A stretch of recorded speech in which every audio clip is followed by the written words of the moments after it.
Cylinder అంటే 3/9/27 270 రోజుల పాటు చంద్రబాబు నాయుడు గారు మరి గ్యాస్ సిలిండర్ ఉచితంగా ఇస్తున్నారని మీకు గుర్తు చేస్తా ఉన్నాను. అంతేకాదు మీరు ఎక్కడికి వెళ్ళినా ఆర్టీసీ బస్సుల్లో ఉచిత ప్రయాణ సౌకర్యం ఆడవాళ్ళకి కల్పించడానికి ఆయన ఇప్పటికే ప్రకటించారు మేనిఫెస్టోలో అని మీకు గుర్తు చేస్తా ఉన్నా. అంతేకాదు అనేకమైనటువంటి పథకాలు ఉన్నాయి. ఇంకా దాదాపు సంవత్సరానికి 5 లక్షల చొప్పున రాబోయే 5 ఏళ్లలో ఆయన ముఖ్యమంత్రి అయిన మరుక్షణం నుంచి కూడా మన పిల్లలందరికీ కూడా అర్హత కలిగిన ప్రతి ఒక్కరికి 20 లక్షల ఉద్యోగాలు సంవత్సరానికి 5 లక్షల చొప్పున ఇప్పటికే ప్రకటించారని మీకు తెలియజేస్తా ఉన్నా. అంతేకాదు అన్నదాత సుఖీభవ పథకం కింద ప్రతి రైతుకి కూడా ప్రతి సంవత్సరం 20,000 రూపాయలు సాగుకి మరి వెసులుబాటు కల్పిస్తూ ఆయన ప్రకటించారని మీకు తెలియజేస్తా ఉన్నాను. అంతేకాదు మరి ఏదైతే జగన్మోహన్ రెడ్డి దళితుల ఓట్లు తీసుకొని అధికారానికి వచ్చి ఆ దళితుల మీదనే కేసులు పెట్టి హింసించి చేసినటువంటి పరిస్థితుల్లో వాళ్ళని ఏ రకంగానూ ముందుకు తీసుకురానటువంటి పరిస్థితుల్లో ఆ రోజు చూసాం. మీకు ఉన్నటువంటి స్పెషల్ గ్రాంట్ ఏదైతే ఉందో, సబ్ ప్లాన్ ఏదైతే ఉందో దాన్ని పూర్తిగా రద్దు చేశాడు. మీకు రావాల్సినటువంటి 1,50,000 కోట్ల రూపాయలని దారి మళ్లించడం అనేది జరిగింది. చంద్రబాబు నాయుడు గారు చెప్తా ఉన్నారు, మీ సబ్ ప్లాన్ నిధుల్ని ప్రతి సంవత్సరము 30,000 కోట్ల రూపాయలు చొప్పున 1,50,000 కోట్ల రూపాయలు రాబోయే 5 సంవత్సరాల కాలంలో దళితుల యొక్క అభ్యున్నతికి, వాళ్ళు కుటుంబాలు పైకి రావటానికి ఆర్థికంగా వాళ్ళకి రుణాలు ఇవ్వనివ్వండి, లేకపోతే భూమి కొనుగోలు పథకం కానివ్వండి, లేకపోతే వాళ్ళు ఉన్నటువంటి కాలనీలని అభివృద్ధి చేయటం కానివ్వండి, ఇవి అన్ని కూడా ప్రతి సంవత్సరం 30,000 కోట్ల రూపాయలతో బాగు చేస్తామని ప్రకటించారని గుర్తు చేస్తా ఉన్నా. ఇవి అన్ని కూడా ఆగిపోయినాయి. జగన్మోహన్ రెడ్డి హయాంలో 27 పథకాలు ఆగిపోయినాయి. అంతకు ముందు చంద్రబాబు నాయుడు గారు అమలు చేసినటువంటి దళితులకి అలాగనే ఎస్టీలకి అమలు చేసినటువంటి 27 పథకాలని గుండు సున్నా చుట్టాడు అతను. కానీ ఈ రోజున అవి అన్ని కూడా మళ్ళీ మొదలు కాబోతా ఉన్నాయి. మన పిల్లల భవిష్యత్తును తీర్చిదిద్దబోతా ఉన్నాయని మీకు గుర్తు చేస్తా ఉన్నాను. అందుకనే జగన్మోహన్ రెడ్డి మళ్ళీ అధికారానికి వస్తే మన బ్రతుకులన్నీ కూడా అంధకారం అవుతాయి. మరి ఈ రోజున ఏ రకంగా హింసించాడు అనేది ఒకసారి ఆలోచన చేసుకొని ఈ రాష్ట్ర భవిష్యత్తుని దృష్టిలో పెట్టుకోండి. మళ్ళీ మన రాజధానిని పునరుద్ధరించబడుతుంది, పోలవరం పూర్తి అవుతుంది. ఇవి అన్నిటినీ మరి రాష్ట్ర సర్వతోముఖాభివృద్ధికి మళ్ళీ తెలుగుదేశం రావాలి అనేటటువంటి ఒకే ఒక లక్ష్యంతో మీరందరూ కూడా పనిచేయాలని మిమ్మల్ని తెలియజేస్తూ, అలా కావాలి అని అంటే తెలుగుదేశం పార్టీ కూటమి అభ్యర్థులు గెలవాలి. ఏదైతే భారతీయ జనతా పార్టీ, జనసేన, తెలుగుదేశం పార్టీ కూటమిగా ఏర్పడి మీ ముందుకు వచ్చిందో ఈ అభ్యర్థులు ఈ రాష్ట్రంలో గెలిస్తేనే మళ్ళీ రాష్ట్ర భవిష్యత్తు పునరుద్ధరించబడుతుందని మీకు తెలియజేస్తా ఉన్నా. చంద్రబాబు నాయుడు గారు మళ్ళీ ముఖ్యమంత్రి అయితేనే మన బాధలు వ్యధలు తీరుతాయనేది తెలుసుకొని అలా జరగాలి. మరి ఈ జగ్గయ్యపేట నియోజకవర్గంలో తెలుగుదేశం పార్టీ అభ్యర్థిగా మీ ముందుకొచ్చి మళ్ళీ 4వసారి పోటీ చేస్తున్నటువంటి శ్రీ శ్రీరామ్ రాజగోపాల్ గారు, ఆయన ఎన్నికల గుర్తు సైకిల్ గుర్తు. అలాగే విజయవాడ పార్లమెంటు నియోజకవర్గ అభ్యర్థి, కూటమి అభ్యర్థి శ్రీ కేశినేని శివనాథ్ గారు. ఈ ఇద్దరి ఎన్నికల గుర్తు సైకిల్ గుర్తు. ఆ గుర్తుపై మీ అమూల్యమైనటువంటి ఓటు వేసి అత్యధికమైనటువంటి మెజారిటీని ఇవ్వమని మిమ్మల్ని కోరుకుంటూ నేను సెలవు తీసుకుంటా ఉన్నా. సందేశాన్ని ఇవ్వాల్సిందిగా కోరుతున్నాం.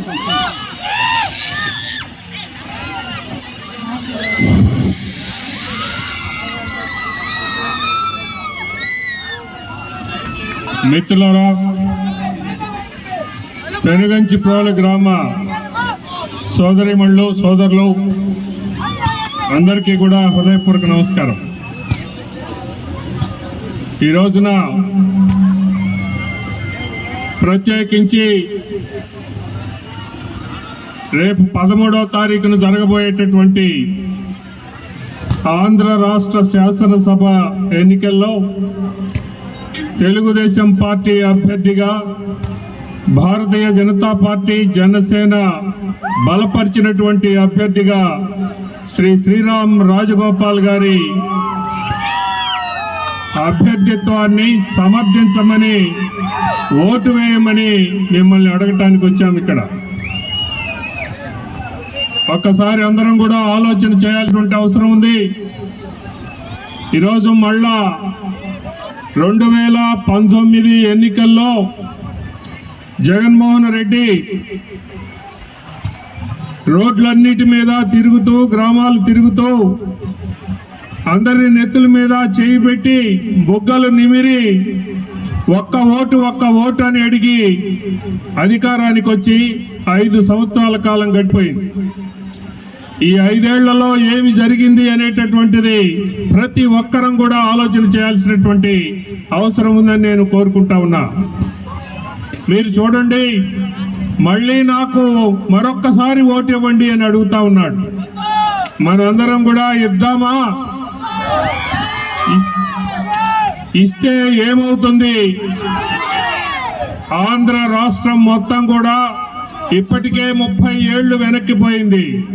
మరొక 30 ఏళ్లు వెనక్కిపోయేటటువంటి పరిస్థితి వస్తుంది తప్ప అతనికి ఓటు ఇస్తే గనక మన రాష్ట్ర భవిష్యత్తు, ఈ రాష్ట్రంలో ఉన్నటువంటి 5.5 కోట్ల మంది ప్రజానీకం యొక్క పిల్లల యొక్క భవిష్యత్తు పూర్తిగా సర్వనాశనం అవుతుందంటంలో ఎటువంటి సందేహం లేదు. గత 5 ఏళ్లుగా చూస్తా ఉన్నాం. మీరు ఒక్కసారి 2014 ఎన్నికల్లో ఆ రోజున చంద్రబాబు నాయుడు గారు మిమ్మల్ని అందరినీ కూడా ఓటు అర్థించారు. ఆ రోజున మనం తెలంగాణ నుంచి ఇక్కడికి నెట్టివేయబడి వచ్చాము. ఇక్కడికి మనకి ఏ మాత్రం కూడా ఇక్కడ కూర్చోటానికి కూడా స్థలం లేనటువంటి పరిస్థితుల్లో ఆయన బస్సులో ఉండి, బస్సులోనే తిని, అక్కడే మరి అనేక కార్యక్రమాలు చేసుకుంటూ మరి బస్సు నుంచే ఆయన అమరావతి అతి గొప్ప రాజధాని నిర్మాణం చేయడానికి పూనుకున్నారు. ఆయన ఆ 5 ఏళ్ల కాలంలో ఈ రాష్ట్ర ప్రగతి ఒక అద్భుతమైనటువంటి రీతిలో, అంటే భారతదేశంలోనే అత్యధికమైనటువంటి అభివృద్ధి రేటు ఉన్నటువంటి రాష్ట్రంగా ఆ రోజున చంద్రబాబు నాయుడు గారు తీర్చిదిద్దారు. అంతేకాదు ఈ రాష్ట్రాన్ని మరి ఒక స్వర్ణాంధ్రప్రదేశ్గా చేయటానికి ఆయన కంకణం కట్టుకొని ముందుకు వెళ్ళారు. ఎన్నో రకాల సంక్షేమకర కార్యక్రమాలను అమలు చేశారు. మరి అన్ని జిల్లాలని కూడా అభివృద్ధి పరచడానికి అనేకమైనటువంటి ప్రణాళికలు వేయబడ్డాయి. కానీ 2019 ఎన్నికల్లో అత్యంత వేగంగా పరుగులు తీస్తూ ఉన్నటువంటి ఆ అభివృద్ధి ఒక్కసారిగా ఆగిపోయింది. ఆగిపోవటమే కాదు, పూర్తిగా వెనకబడింది అనేది మనం అర్థం చేసుకోవాల్సినటువంటి అవసరం ఉంది. సంక్షేమం అనేటటువంటి పేరు మీద నేనేదో ప్రతి ఇంటికి కూడా మంచి చేశా మీరు ఓటు ఇవ్వండి అని అడుగుతా ఉన్నాడు. నువ్వు ఏం మంచి చేశావు? ఏ రకంగా ఆయా కుటుంబాలను తీర్చిదిద్దావని మేము ప్రశ్న వేస్తా ఉన్నాం. ప్రశ్న వేస్తా ఉన్నాం. సంక్షేమం అనేటటువంటిది ఆయన నుంచే మొదలైందా? అదేం కాదు. ఏనాడైతే తెలుగుదేశం పార్టీ రాష్ట్రంలో అధికారానికి వచ్చిందో ఆనాటి ఎన్టీ రామారావు గారి దగ్గర నుంచి ఈ సంక్షేమం మొదలైందని మేము గుర్తు చేస్తా ఉన్నాం. అవే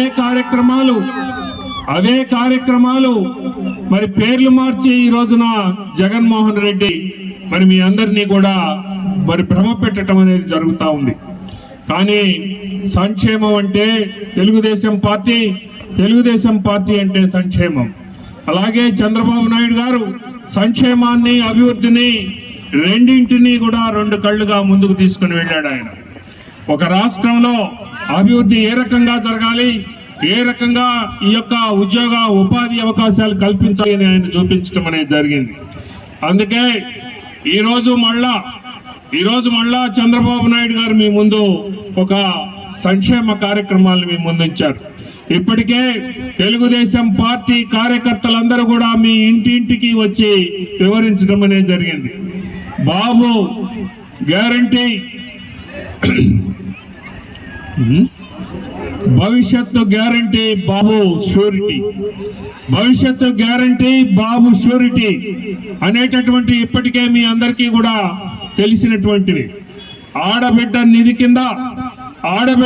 కింద ప్రతి మహిళకి కూడా 18 సంవత్సరాల నుండి 59 సంవత్సరాల లోపు ఉన్నటువంటి ప్రతి ఆడబిడ్డకి కూడా నెలకి 1500 రూపాయలు చంద్రబాబు నాయుడు గారు ప్రకటించారని గుర్తు చేస్తా ఉన్నా.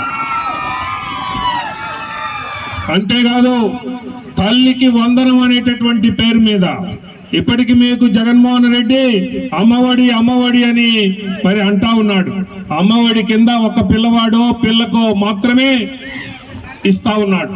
కానీ చంద్రబాబు నాయుడు గారు కుటుంబంలో ఎంతమంది పిల్లలు ఉంటే అంతమందికి కూడా 15,000 రూపాయల చొప్పున ఇస్తానికి ఆయన ప్రకటించారని గుర్తు చేస్తా ఉన్నా. అంతేకాదు మీ అందరికీ ఆడవాళ్ళందరికీ కూడా అనుభవం. మీరు ఉన్నటువంటి ఇంటి చిన్న ఇల్లు, భార్య భర్త 2 పిల్లలు ఉన్నటువంటి ఇంట్లో ఒక సిలిండర్ 90 రోజుల పాటు వస్తుంది, గ్యాస్ సిలిండర్.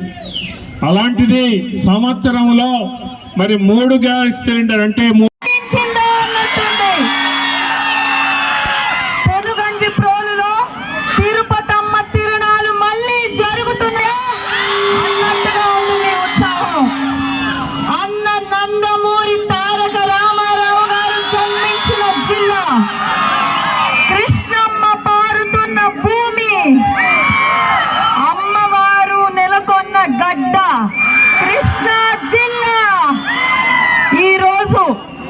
లక్ష్మీ తిరుపతమ్మ అమ్మవారి ఆశీస్సులతో మీ ఊరి మనవరాలుగా మన నియోజకవర్గంలో మీ అందరి ముందు మాట్లాడడం నాకు చాలా ఆనందంగా ఉంది. దుగ్గిరాల గోపాలకృష్ణయ్య గారు నడియాడిన భూమి, స్వతంత్ర పోరాటం మొదలెట్టిన మట్టి ఇది.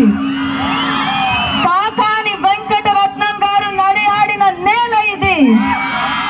దేశ స్వతంత్ర పోరాటమైన దేశానికి జెండా రూపొందించాలన్నా, జై ఆంధ్ర అని నినదించాలన్నా మీ కృష్ణా జిల్లాలోనే కాదు మన కృష్ణా జిల్లాలోనే అని గర్వంగా చెప్తున్నా. సినిమా అయినా రాజకీయం అయినా మన కృష్ణా జిల్లా తర్వాతే. ముందుగా వేదిక మీద ఉన్న పెద్దలు, తెలుగుదేశం కృష్ణా జిల్లా అనగానే గుర్తొచ్చే వ్యక్తి మన నెట్టం రఘురామ్ గారికి. జగ్గంపేటకి 2 కళ్ళు, ఒకటి నెట్టం రఘురామ్ గారు అయితే జగ్గయ్యపేటకి 2 కళ్ళు, ఒకటి మన రఘురామ్ గారు అయితే రెండోది శ్రీరామ్ తాతయ్య గారు. 2 నెలల్లో తిరిగి జగ్గయ్యపేటకు ఎమ్మెల్యే అవ్వబోతున్న శ్రీరామ్ తాతయ్య గారికి, అదేవిధంగా వేదిక మీద ఉన్న బీజేపీ నాయకులకి, జనసేన నాయకులకి, వేదిక కిందున్న మా పిన్నులకి, బాబాయిలకి, పెద్దమ్మలకు, పెదనాన్నలకు, అన్నలకు, తమ్ముళ్లకు అందరికీ, ముఖ్యంగా పవన్ కళ్యాణ్ గారి అభిమానులకు, నరేంద్ర మోదీ గారి అభిమానులకు పేరు పేరున నమస్కారం. అదేవిధంగా కష్టకాలంలో పార్టీకి అండగా నిలబడుతూ 25 ఏళ్ల నుంచి పెనుగంచి ప్రోలిలో కష్టమైన నష్టమైన అధికారంలో ఉన్నా లేకపోయినా పెనుగంచి ప్రోలు గడ్డ, తెలుగుదేశం పార్టీ అడ్డ అంటూ ఇక్కడ ప్రతి కార్యకర్తకి అండగా నిలబడ్డ మా పెదనాన్న గారు సీతారామయ్య గారికి కూడా సవినగా నమస్కారం తెలియజేసుకుంటున్నాను. ఎప్పుడు బయటికి రాని మనం అందరం, మహిళలు, వృద్ధులు, విద్యార్థులు, ప్రతి ఒక్కళ్ళం ఈ రోజు రోడ్డు మీదకి వచ్చాం. ప్రతి ఒక్కళ్ళం ఒక పోరాట పటిమతోటి ఈ రోజు బయటికి వచ్చాం. దానికి కారణం ఏంటి? నారా చంద్రబాబు నాయుడు 2014లో ఒక అనాథగా విడిపోయిన రాష్ట్రం మనది, ఒక దిక్కు లేక విడిపోయిన రాష్ట్రం మనది, 16,000 కోట్ల లోటు బడ్జెట్ తో విడిపోయిన రాష్ట్రం మనది. అసలు మనం బ్రతకగలమా అన్న పరిస్థితుల్లో ఆ టైంలోనే రైతుల నుంచి 34,000 ఎకరాలు సేకరించి ప్రపంచమే అబ్బురపడేటువంటి అమరావతి అనే రాజధాని నిర్మాణం ప్రారంభించారు. అసలు కలలో కూడా సాధ్యమా అనుకున్న పోలవరాన్ని 75% పూర్తి చేశారు. ఇండియాలోనే లార్జెస్ట్ FDI ఎఫ్డిఏ అయిన కియాని ఆంధ్రప్రదేశ్ కి తీసుకొచ్చారు. ఒక కియా ఏంటి, Kia, Franklin Templeton, HSBC, Lulu, HCl, Infosys ఇలాంటి అనేక కంపెనీలను తీసుకొచ్చి ఈ రాష్ట్ర యువతకి ఉపాధినిచ్చిన నాయకుడు నారా చంద్రబాబు నాయుడు గారు. ఇవే కాకుండా పట్టి సీమ ద్వారా పులి వెందులకి సైతం నీళ్ళు అందించిన నాయకుడు నారా చంద్రబాబు నాయుడు గారు. ఇవన్నీ చేసి మన రాష్ట్రం ప్రగతి పదంలో వెళ్తూ సింగపూర్ దేశంతో సైతం పోటీ పడే స్థాయిలో ఉన్న టైంలో ఒకే ఒక్క ఛాన్సు అని మనం మోసపోయాం. అప్పటి వరకు ఆంధ్రప్రదేశ్ అంటే ఏ అంటే అమరావతి, పి అంటే పోలవరం, ఆంధ్రప్రదేశ్ అంటే ప్రారంభోత్సవాలు, ఆంధ్రప్రదేశ్ అంటే పెట్టుబడులు, ఆంధ్రప్రదేశ్ అంటే పరిశ్రమలు, ఆంధ్రప్రదేశ్ అంటే ప్రగతి, ఆంధ్రప్రదేశ్ అంటే పథకాలు, ఆంధ్రప్రదేశ్ అంటే ఒక అమరావతి అని పిలుచుకునే టైంలో ఒక్క ఛాన్స్ ఇవ్వడం వల్ల ఆంధ్రప్రదేశ్ అంటే అప్పులు, ఆంధ్రప్రదేశ్ అంటే అరాచకం, ఆంధ్రప్రదేశ్ అంటే అత్యాచారాలు, ఆంధ్రప్రదేశ్ అంటే అఘాయిత్యాలు, ఆంధ్రప్రదేశ్ అంటే అదృశ్యాలుగా మారి ఆంధ్రప్రదేశ్ అంటే రాజధాని లేని ఒక రాష్ట్రంగా మార్చింది ఈ రోజు ఈ ప్రభుత్వం. రోడ్ల మీద గోతులు, నోర్లు తెరిస్తే బూతులు అన్నట్టుగా అయింది ఈ రోజు మన రాష్ట్రం పరిస్థితి. ఇవే కాకుండా అమరజీవి పొట్టి శ్రీరాములు గారి ప్రాణ త్యాగం వల్ల ఏర్పడ్డ రాష్ట్రం మనది. ఎంతో మంది గొప్ప గొప్ప వాళ్ళని ఈ దేశానికి, ప్రపంచానికి అందించిన నేల మనది. ఈ రోజు కనీసం రాజధాని కూడా లేక పొరుగు రాష్ట్రాలు వాళ్ళు మనల్ని చూసి నవ్వే స్థితికి చేరుకున్నామంటే ప్రతి ఒక్కరం తలదించుకోవాలి. ఈ రోజు వాళ్ళు ప్రామిస్ చేసినట్టుగా రాష్ట్రానికి కంపెనీలు వచ్చినాయా? రాష్ట్రంలో ఉపాధి వచ్చిందా? మహిళలకి రక్షణ ఉందా? రైతులకి గిట్టుబాటు దొరుకుతుందా? విద్యార్థులకి ఫీజు రియంబర్స్మెంట్ వచ్చిందా? యువతకి విదేశీ విద్య అందుతుందా? మెగా డిఎస్సి వచ్చిందా? ప్రత్యేక హోదా వచ్చిందా? దాన్ని చూసే కదా మీరందరూ ఓట్లేశారు. ప్రత్యేక హోదా వచ్చిందా? స్పెషల్ స్టేటస్ ఎందుకు రాలేదండి? స్పెషల్ స్టేటస్ వచ్చింది. వాళ్ళ పరిపాలన చూసి ప్రెసిడెంట్ మెడల్ కూడా వచ్చింది మన రాష్ట్రానికి ఈ రోజు. అలా కూడా మనం అందరం కూడా భయపడాల్సిన అవసరం లేదు. ఈ రోజు రాష్ట్రం ఉన్న పరిస్థితిని చూసి మనం కొంత బాధపడాలే కానీ భయపడాల్సిన అవసరం లేదు. ఎందుకంటే మనం ఒక అడుగు వెనకబడ్డామే గాని మనం కింద పడిపోలేదు. కింద పడిపోకుండా పట్టుకోవడానికి నారా చంద్రబాబు నాయుడు అనే నాయకుడు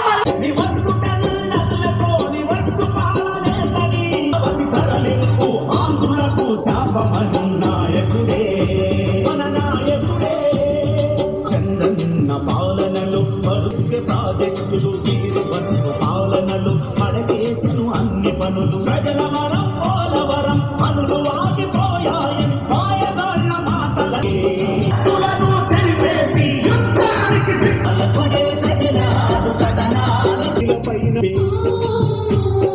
సామాజిక న్యాయం ఎండమాని నాయకుడే, మన నాయకుడే,